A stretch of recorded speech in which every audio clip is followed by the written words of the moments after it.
আসসালামু আলাইকুম।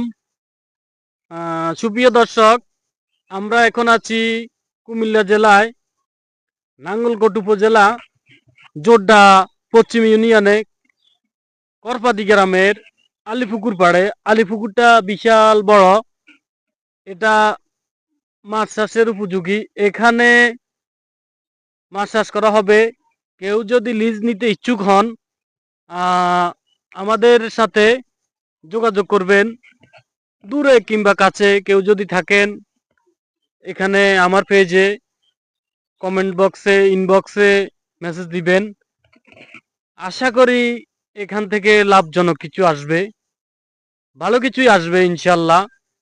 আপনারা যারা মৎস্য চাষ করেন, মাছ ফিশারি করেন, তাদের জন্য সুন্দর একটা ব্যবস্থা রয়েছে। এখানে বিশাল বড়, এটাতে মাছ পানিতে টলবল করবে, দৌড় দেবে, সাঁতার কাটবে, বড় বড় মাছ হবে। আশা করি আপনারা আমার কথাগুলো বুঝতে পারছেন। সবাইকে অসংখ্য ধন্যবাদ। আসসালামু আলাইকুম।